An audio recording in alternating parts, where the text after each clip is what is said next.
Rodadinha boa do Brasileirão, hein? Que beleza. A gente termina essa rodada fora do Z4. Do Z4, ainda bem, estamos fora do Z4 mesmo. A gente termina fora do G4, né? Mas ainda assim, meu amigo, apesar de todo mundo lá em cima ter ganhado, é importante, é necessário, até diria, reforçar que rodada boa que o Fluminense ganha, mas voltar a ganhar foi importante demais, tá? A gente vai falar aqui dos resultados dos outros clubes, tem mudança na ponta da tabela, tem mudança na liderança, e essa mudança ela é muito importante também para o nosso olhar do Campeonato Brasileiro. Tamo junto, vamos embora. Eu sou Gabriel Amaral, sou jornalista, sou tricolor, deixa um like aqui embaixo, se inscreve aqui no Raiz Tricolor. Por sinal, esse vídeo está saindo às 5 da manhã da segunda-feira, você está assistindo aí ao longo da segunda-feira. Eu estou indo para Bolívia. Meu voo é 7 e pouca no Rio de Janeiro, depois fico lá em São Paulo um mó tempão, só 2 da tarde é o meu voo para Santa Cruz de la Sierra, e depois Santa Cruz de la Sierra, La Paz, chego na noite dessa segunda-feira lá em La Paz, então saiba que ao longo do dia vai ter provavelmente um vídeo gravado do aeroporto, e ao longo da semana vai ter bastante conteúdo lá em La Paz, pretendo fazer alguns vídeos sobre altitude também, né, e a influência que tem. Beleza? Vamos lá, cara, a análise da rodada, normalmente eu começo ou pela tabela ou pelos jogos. Eu decidi colocar aqui hoje, cara, a tabela primeiro, porque assim, acho que é importante começar por essa análise. O Fluminense tá em quinto ainda, igual estava quando começou a rodada. O Fluminense tem 13 pontos e venceu o Sport, lanterna da competição, em casa. Ou seja, você pode olhar e falar assim, tá, Gabriel, por que a rodada foi boa? A rodada foi boa porque tá começando a desgarrar 2 grupos no campeonato. A rodada foi boa porque o Fluminense está se desgarrando na parte de cima.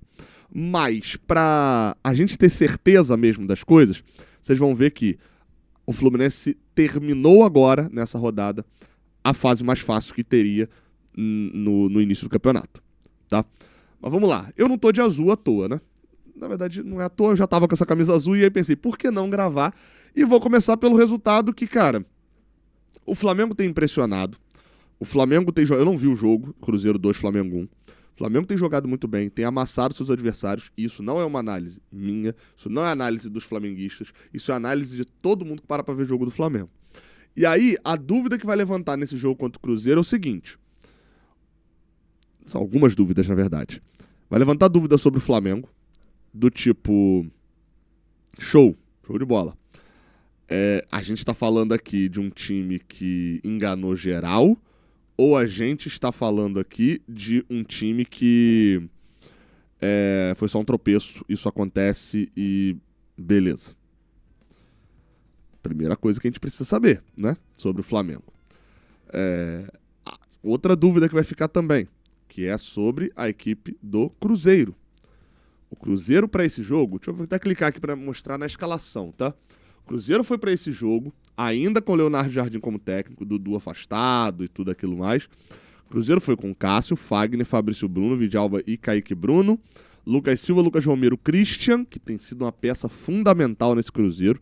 Tá? Eu não sei no jogo de hoje, como eu falei, eu não vi, né, no jogo desse domingo, mas o Diniz que levou ele para lá, o Diniz queria trazer ele pro Fluminense.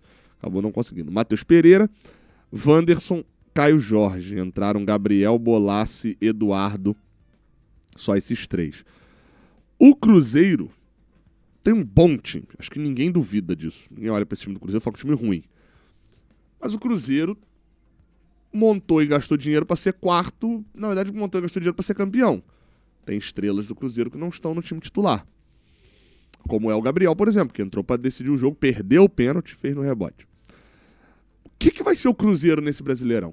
Tá? Essa é outra dúvida que fica desse 2-1 do Cruzeiro em cima do Flamengo. O Flamengo perdeu a primeira no Campeonato Brasileiro.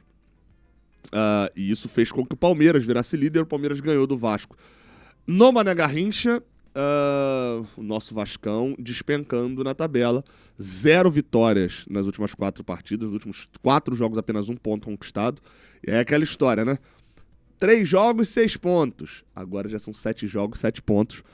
Olho no Vasco nessa queda livre. E olho no X que o Grêmio já passou o Vasco, tá? E aí eu gosto de colocar em algumas rodadas, vi aqui fazer isso daqui, ó, no site O Gol, tem umas paradas maneiras que você consegue clicar para ver a tabela do Brasileirão naquela rodada. E aí é legal que se você clicar aqui para ver na rodada de número 4, a gente pode vir na rodada de número 3, tá? Vamos na rodada de número 3 que é melhor. Porque o Vasco, 3 rodadas, o Vasco tinha 6 pontos no Campeonato Brasileiro, era quarto colocado. O Grêmio estava em 13º com 3. Só que o problema é que o Grêmio foi se ferrando muito no campeonato. E aí, em determinado momento, o Vasco tinha 7 pontos em 8º, o Grêmio estava em 19º. Só que o campeonato está desachatando. Se você perceber, aquela diferença de 3 pontos que ligava o 16º ao 3º e tal já não acontece mais. Tem uma hierarquiazinha já, que eu acho que nas próximas 2 rodadas a gente vai começar a ver corte. E nesse corte o Vasco tá caindo. E o Grêmio tá subindo. O Grêmio não perdeu os últimos 3 jogos. Fez 5 pontos. O Mano Menezes assumiu já e venceu hoje o Santos por 1-0. Santos que quer voltar, né? Santos nunca tinha ido pra Série B quando quis voltar, né? Falando em ir pra Série B, o Sport demitiu o Pepa, né? O Fluminense ganhou por 2-1 do Sport. É aquela história, né? O cara já tá demitido, né? O cara já tá demitido. Porque, convenhamos, se tivesse empatado no Maracanã, se o Everaldo bizonhamente erra aquela cabeçada e é 1-1, o Pepa seria demitido? Não seria, né? A diretoria do Sport tá perdida. Gastou um dinheirão no início do ano. Maiores contratações aí da história do Sport. Em volume, né, financeiro também na sequência. E o time tem 2 pontos em 7 jogos. Isso daqui consegue ser um início pior do que o nosso, considerando o nosso no ano passado, que era um dos recordes negativos. Por quê? A gente bateu 15 rodadas com 7 pontos, a gente bateu 13 rodadas com 6 pontos. A média do Sport seria fazer 14 rodadas com 4 pontos. Então, desempenho, Sport já é o maior candidato a ser rebaixado nesse momento. E para deixar de ser, vai precisar de pelo menos umas 5, 10 rodadas. Porque, convenhamos, o Sport não vai ganhar 5 seguidas, né? São Paulo e Fortaleza, o jogo foi na sexta, por conta de questão de segurança em São Paulo, jogos da Libertadores, 0-0. O Fortaleza segue capengando no Brasileirão. Ganhou apenas um jogo. Adivinha de quem? Pois é. Inclusive saiu, tá? Informar pra galera. Saiu a vitória do Fortaleza depois do jogo contra a gente, tá? Porque muita gente não tem noção, mas ó, deixa eu abrir aqui pra mostrar, que o Fortaleza só ganhou o time do Mano Menezes. Aí, depois daquilo, antes daquilo, o Fortaleza não tava ganhando de ninguém, e depois daquilo, o Fortaleza também não ganhou de ninguém, ó. Vem de 4 empates seguidos, derrota pro Palmeiras, aí antes aqui, ó, derrota pro Vitória, aí tinha, beleza, saiu a vitória. O jogo contra o Colo-Colo, que tava 0-0, né, quando foi paralisado o jogo, foi declarado vencedor desse jogo, o Fortaleza. Então tá aí, ó, dos últimos 1, 2, 3, 4, 5, 6, 7, 8, 9, 10... cadê? Deixa eu ver aqui. 10, 11, 12, 13, 14, 15. Dos últimos 15 jogos, a única vitória do Fortaleza não é mais contra o Fluminense. Eles ganharam também do Colo-Colo. Empataram 0-0 com o São Paulo no Morumbi. O São Paulo e o Fortaleza vai tentando escapar ainda lá de baixo, né, pontuando. O São Paulo segue no meio da tabela.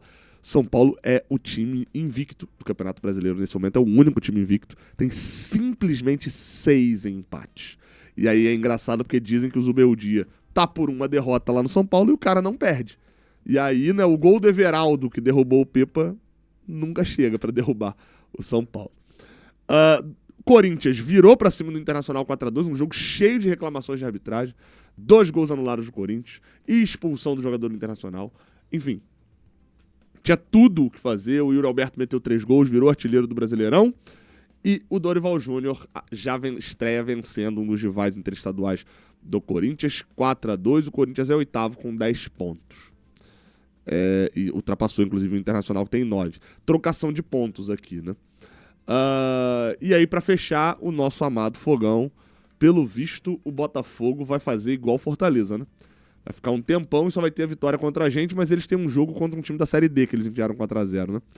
Bahia venceu o Botafogo por 1-0. Botafogo do Renato Paiva, ex-Bahia e odiado pela torcida do Bahia. Não expulsaram o John de uma maneira até meio ridícula no final. Expulsaram, o VAR voltou, enfim. Até o John já tinha aceitado a expulsão. E o Botafogo perdeu com o Renato Paiva, que não consegue dar sequência no time. O Botafogo, nesse momento, é 11º. tem 2 vitórias, lembrando, numa atuação horrorosa do Fluminense. E por que eu tô destacando uma atuação horrorosa do Fluminense? Pô, Gabriel, outros times também ganham da gente. Mas é porque as nossas 2 derrotas no Campeonato Brasileiro, se fosse um time da Série B do Campeonato Brasileiro, tinha ganhado a gente também. O Fortaleza e o Botafogo têm méritos dentro do jogo. Eu não tiro mérito deles aqui. Eu não acho que o Fluminense ganha, o Fluminense empata e o Fluminense perde. E o adversário não importa de nada, quem acompanha o canal sabe. Mas é porque nesse jogo, contra o Fortaleza e contra o Botafogo, o Fluminense atuou num nível tão baixo, mas tão baixo, mas tão baixo, que eu diria que o mérito do vencedor é até menor em relação ao geral. Falei de todos os jogos. Ainda tem Red Bull Bragantino e Mirassol nessa segunda-feira. Já no novo estádio, né, do Red Bull. No novo velho estádio, né, enquanto o outro está reformando. E tem Juventude e Galo lá no Alfredo Jaconi. A gente está falando de jogos que interessam muito mais a parte de baixo, tá?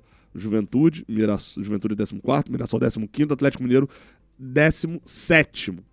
O único que está um pouquinho mais acima desses que ainda vão jogar é o Red Bull, que é terceiro, que pode virar líder do campeonato. Precisaria goleada, né? Precisaria ali pelo menos de 2 gols de diferença para poder virar líder, né? Cara, próxima rodada. Por que eu acho que vale o Toco abrir falando aqui sobre isso?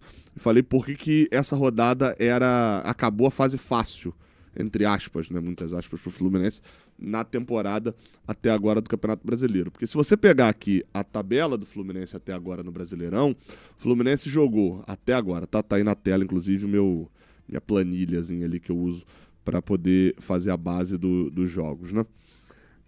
Se você pegar o que o Fluminense fez até agora no Campeonato Brasileiro, o Fluminense jogou em casa contra a Red Bull Bragantino, que ele era favorito. Hoje não seria talvez mais, mas né, na época era favorito. Contra o Santos, que está no Z4, contra o Vitória, que é meio de tabela para baixo, contra o Sport, que é a lanterna do campeonato. Esses jogos, o Fluminense jogou esses 4 jogos como mandante no Campeonato Brasileiro. E ainda teve um clássico onde ele era visitante, né? E era visitante mesmo. Então o Fluminense era esperado, considerando que os jogos fora de casa eram Corinthians, Botafogo e Fortaleza, times que antes do campeonato se projetavam que iam brigar na parte total de cima, e principalmente o Corinthians tem um mando de campo muito forte, só tinha perdido um jogo até aquele momento. Só tinha perdido um jogo até aquele momento dentro de casa. O Fluminense eu projetava, por exemplo, 12, num cenário bom, 13 pontos, chegando agora. E a gente está chegando com 13 pontos. O problema é que a partir de agora, o Fluminense, pelo Campeonato Brasileiro, eu vou até ocultar aqui essas daqui, para vocês terem uma noção, ó. Pelo Campeonato Brasileiro, o Fluminense tem até o Mundial Atlético Mineiro fora de casa, Juventude fora de casa, Internacional fora de casa e um clássico com o Vasco no Maracanã. Então, essa sequência é uma sequência muito mais incerta. Se contra Fortaleza, Corinthians e Botafogo fora de casa eu considerava o empate um bom resultado no cenário. É óbvio, o Botafogo tinha um contexto de a gente não ganhar e tal. Tô falando aqui num cálculo frio, tá? Sem olhar time por time, clássico por clássico e tal.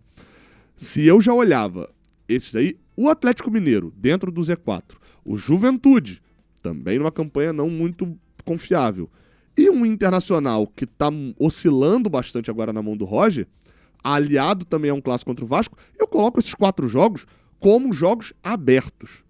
Eu não consigo projetar muito fácil pontuação pro Fluminense. Os jogos óbvios já passaram. É óbvio que o Fluminense precisava vencer o Vitória no Maracanã. É óbvio que o Fluminense tinha que vencer o Santos no Maracanã, tinha que vencer o Sport no Maracanã e o Red Bull no Maracanã. Assim como é óbvio que o Fluminense não entrava como favorito, nem contra o Fortaleza, nem contra o Corinthians, nem contra o Botafogo. Então ali eram muito óbvias as análises. Agora no Brasileirão não é mais. Os 4 jogos dá pra gente dizer que a gente vai perder, empatar ou ganhar. E aí é onde elenco vai fazer muita falta. O Fluminense provavelmente vai mandar um time alternativaço contra o San José, deve escalar reservas contra a União Espanhola, provavelmente dentro do Maracanã, ou talvez o Renato faça ali uma, né, se já tiver encaminhada a classificação, talvez poupe todo mundo de novo. Tem um jogo contra a Aparecidense que, por culpa do próprio Fluminense, se tornou um jogo que não dá pra brincar, né? Não dá pra mandar a alternativa, igual fez contra o Volta Redonda no Carioca, etc, porque tá só 1-0 no jogo, esse jogo vai ser no Mané Garrincha no Distrito Federal. Então assim, o Fluminense tem alguns jogos no meio de semana que, se ele não resolver a sua vida na Sul-Americana, e aí é onde entra a importância pro Brasileirão, pra fechar o vídeo, da vitória contra o San José lá na Bolívia, pra gente poder ter tranquilidade nos jogos contra o Once Caldas e União Espanhola, provavelmente. Se o Fluminense vencer o San José, ele só precisa vencer o Once Caldas pra ele ser primeiro do grupo. É isso. O Fluminense precisa vencer o San José e vencer o Once Caldas. Ou vencer o União Espanhola, vencer o Once Caldas. O Fluminense precisa vencer o Once Caldas e mais um. E aí pronto. O Fluminense será primeiro do grupo. Então, essa tranquilidade de já vencer o San José facilitaria muito para o cenário onde o Fluminense ainda tem jogos complicadinhos no Campeonato Brasileiro. E agora, como diria o pequeno rato, famoso ratinho, é que a cobra vai fumar. Tamo junto, tá? Até a próxima. Valeu.